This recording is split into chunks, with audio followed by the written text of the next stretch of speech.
Hoi Toider on the sinusoid. Last night the water fire, night moonshine. No fish. What's supposed to matter, Uncle Woods? It's the only dialect in the United States.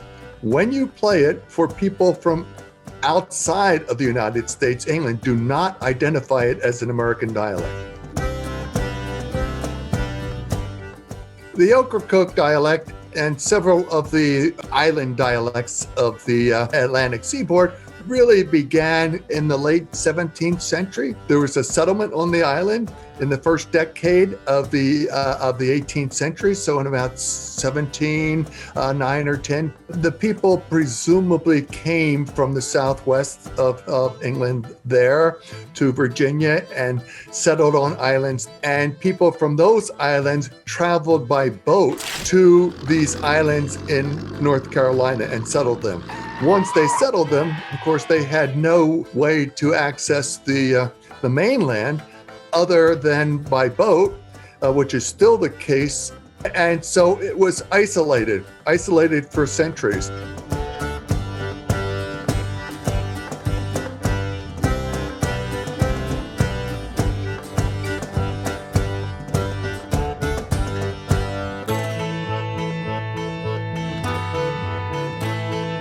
It's home, and it's special to me because it's home.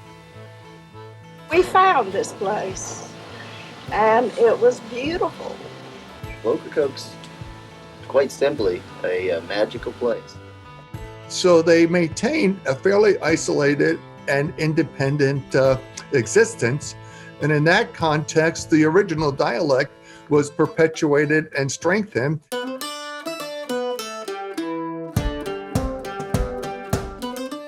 There are certainly retentions of English. You know, there are words that sort of we can find in the plays of Shakespeare, like a word like mamic. Mama, oh, that means when somebody gets you playing and they get hold of you and they're mad at you about something in the game and they, try to shake you up a little bit. They want to box with you. Mamic's like to irritate somebody or tickle somebody, There are also things that they've simply created. In the United States, we play a game hide and seek. Well, on Ocracoke, the term is called me-honky, because when they're hiding, what they do is they imitate the sound of a goose. Me-honky, me-honky. Just hiding and find it and running through the bushes and hide somewhere else. Hollering, me-honking, they know you're wherever you are. Where they got that name now, I don't know. It's really just another name, sort of like hide and seek, except you choose team. When we first got there, the term for outsider was dingbatter. They're the ones you see riding around the road in the middle of the road on a bicycle. And the two of them, you'll see this couple, and a whole string of cars behind them. They're right in the middle of the road, right down the middle of the road. That's their dingbatter. Where did they get dingbatter? As it turns out, up until the early 1970s, the term for outsider was foreigner or stranger, okay?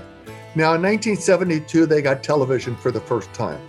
There was a famous American sitcom called All in the Family with Archie Bunker, which was on at the time. One of the characteristics of Archie Bunker, who was sort of a parody of a racist, a chauvinist, and so forth, was he called his wife a dingbat because she didn't seem to have much common sense. Okay, they saw that and said, oh, that's just like the outsiders here. A real true blood dingbatter, or somebody would see the two car tracks going across the beach, and would go across there in a car and think that he could go where a four-wheel drive. So that is a real dyed-in-the-wool dingbatter. So in that sense, it keeps changing, but it changes in ways that are sort of similar to its circumstances, what it has and what it doesn't have and so forth. But they also have some pronunciation. The one that everybody talks about, which is why it's referred to as the Hoi Toider. Hoi Toider on the sinusoid. Last night the water fire, night moonshine. No fish. What's supposed to matter, Uncle Woods? Because that vowel of tide is back, so it sounds more like toy.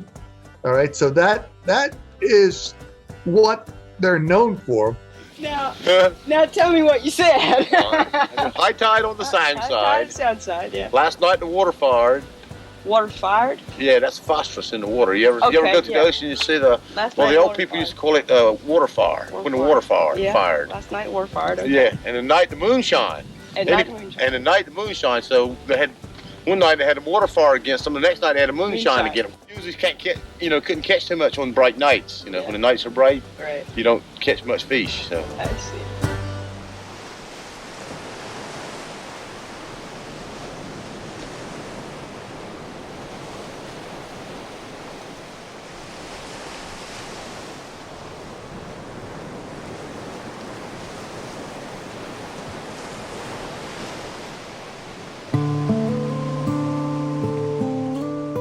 I guess a good feeling, to know that I was born and raised right here and one of the original ones before people started moving in as tourists and stuff, you might say an original Ocracoke.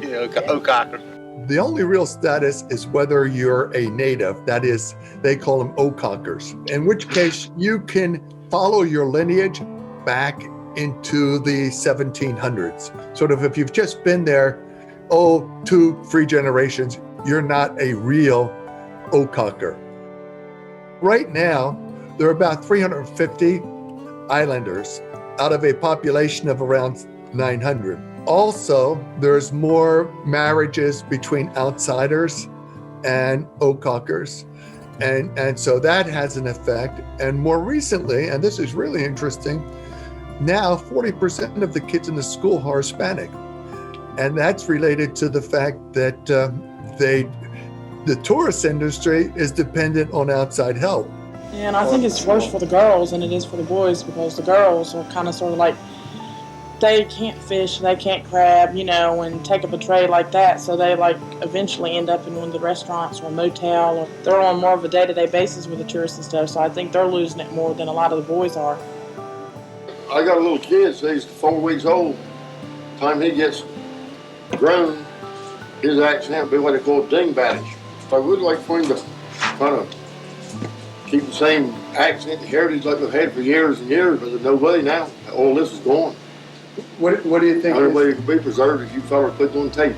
Yeah, there's a lot of new people, coming in and everything, and it's changed a lot in the last few years.